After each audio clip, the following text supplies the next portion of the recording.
Olá, vamos continuar agora com a nossa parte 2.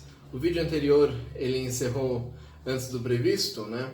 Mas no vídeo anterior eu estava falando sobre as teorias relativas ao nascituro, em especial da teoria mais moderna, a concepcionista.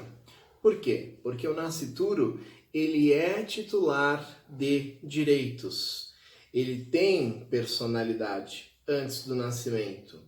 Só que esses direitos que ele pode exercer, alguns estão condicionados ao nascimento com vida. Então, direitos patrimoniais estão condicionados ao nascimento com vida. Mas agora os direitos de personalidade, como nome, honra, esses ele já tem desde sua concepção. Carlos Roberto Gonçalves ele coloca aqui, existe aquisição da personalidade desde a concepção apenas para a titularidade de direitos da personalidade, sem conteúdo patrimonial. A exemplo do direito à vida, a uma gestação saudável. E os direitos patrimoniais, como doação, herança, estão sujeitos ao nascimento com vida. Isso pela teoria concepcionista. Agora vamos falar de capacidade. Capacidade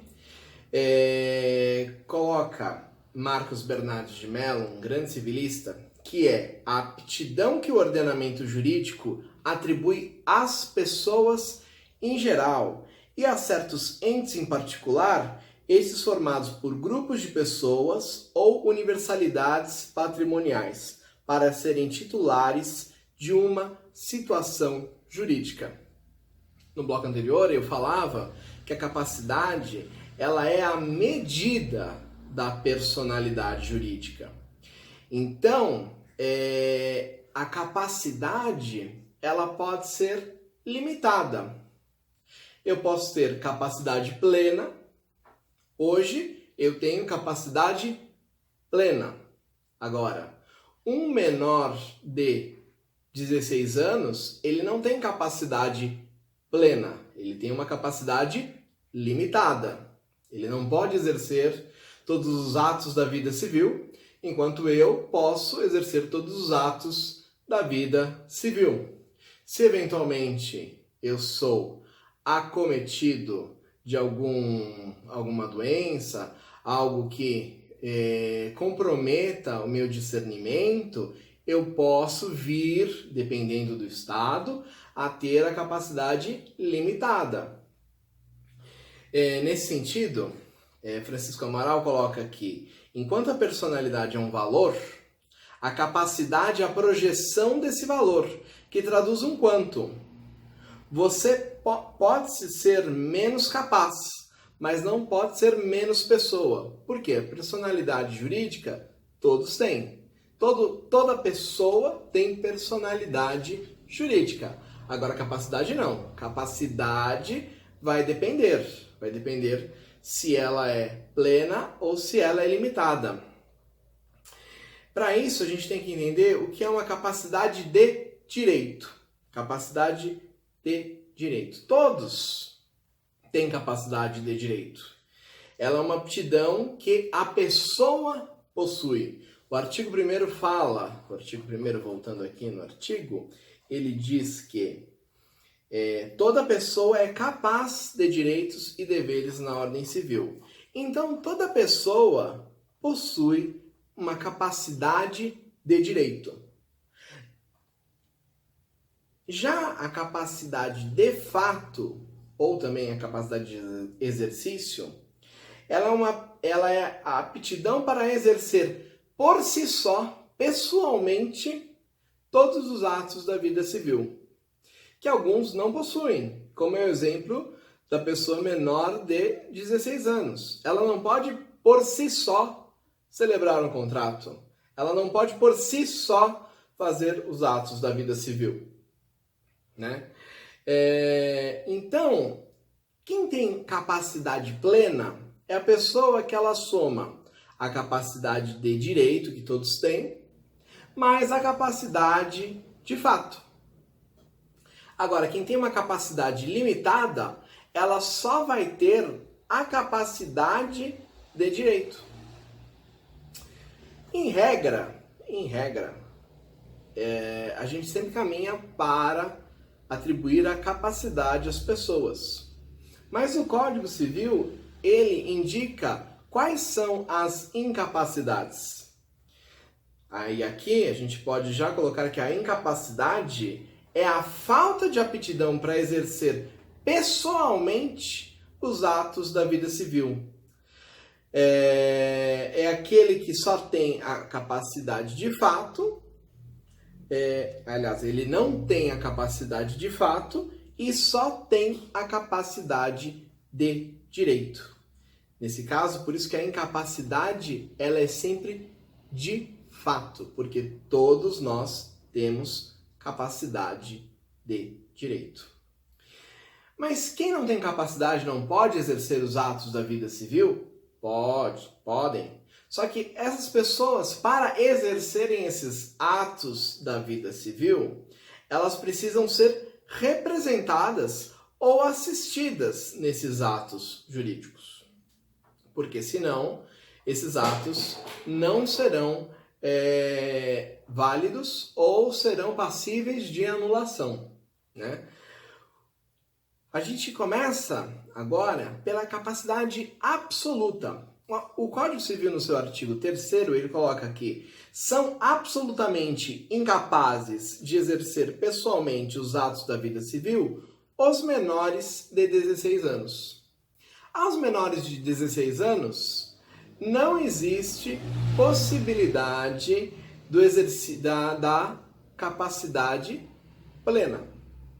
Eles são absolutamente incapazes. Todo ato do menor de 16 anos deve ser feito mediante representação. O representante legal dele, um dos pais, terá que praticar em nome do menor. Então, às vezes, a gente vê ação de alimentos para os filhos menores.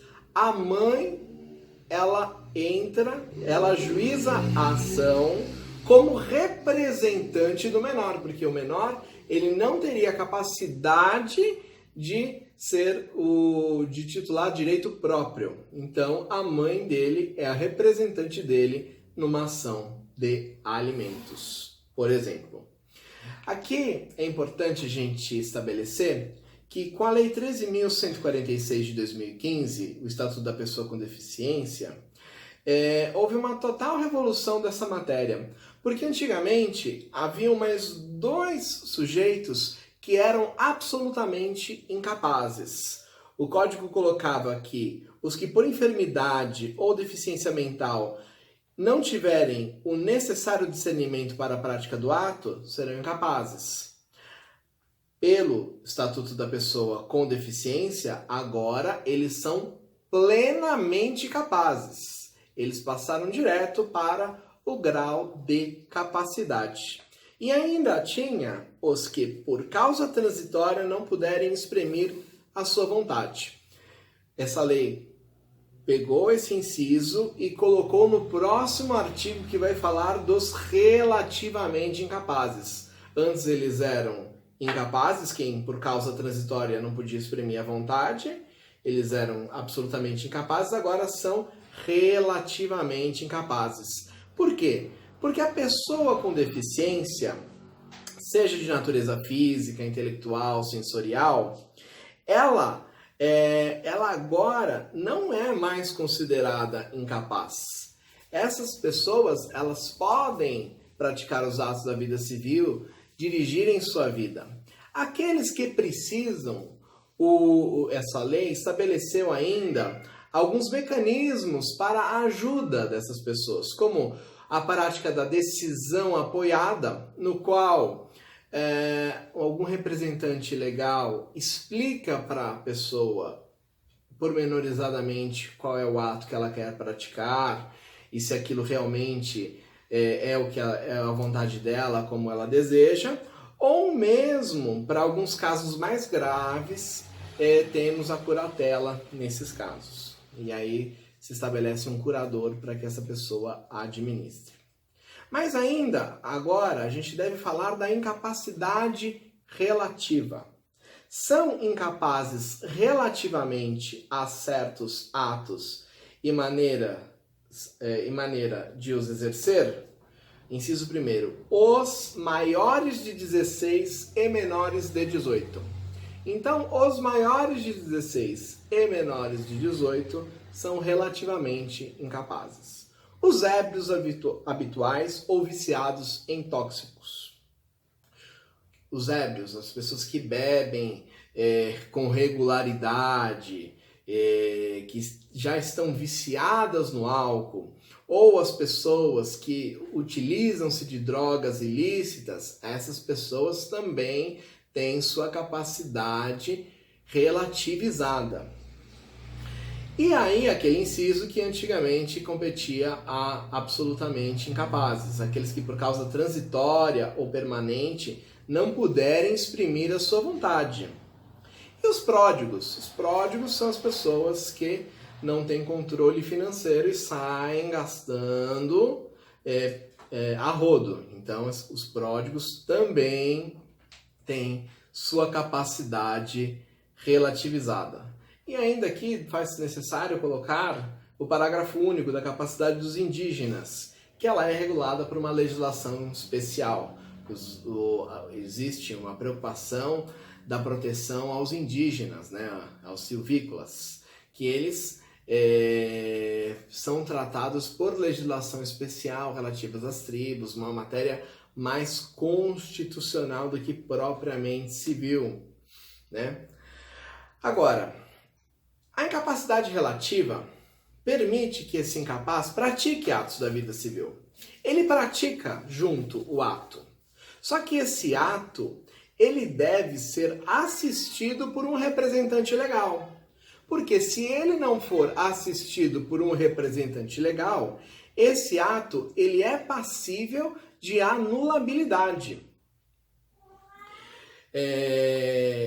Mas existem alguns atos, né, que eles podem praticar sem a presença de um representante legal. E aqui eu listo alguns, como ser testemunha, aceitar mandato, fazer testamento, exercer emprego público que não exija maioridade, ser eleitor e celebrar contrato de trabalho. Então, esses atos são alguns dos atos que o relativamente incapaz pode praticar sem a necessidade de ser assistido por seu representante legal. Mas agora, por exemplo, se o relativamente incapaz quiser fazer uma doação, ele não pode fazer a doação sozinho. Ele precisa estar assistido pelo representante legal. Esse representante legal precisa assinar junto, anuindo com o ato. Aqui, a gente tem que fazer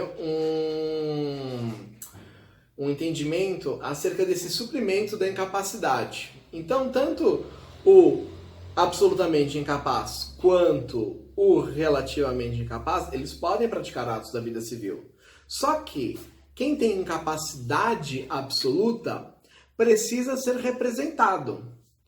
O representante que vai conseguir dar validade ao ato. Se o absolutamente incapaz pratica um ato, esse ato ele é nulo. E um ato nulo sempre será nulo, não poderá ser convalidado. Nulo é sempre nulo. Já quem é relativamente incapaz precisa ser assistido no ato. Senão, o ato que ele pratica, ele não vai ser nulo, ele vai ser anulável. Ou seja, é possível arguir a nulidade daquele ato, se, por algumas circunstâncias, ele não vier a se convalidar depois. Mas é arriscado porque os atos praticados pelo relativamente incapaz, eles são passíveis de anulação. Para suprir isso, basta que ele seja assistido nos atos. Já o do absolutamente incapaz, se praticar o ato será nulo. Para que isso não ocorra, basta que ele seja representado. Assim, eu termino aqui hoje Agradeço a audiência de vocês. Muito obrigado. Um abraço.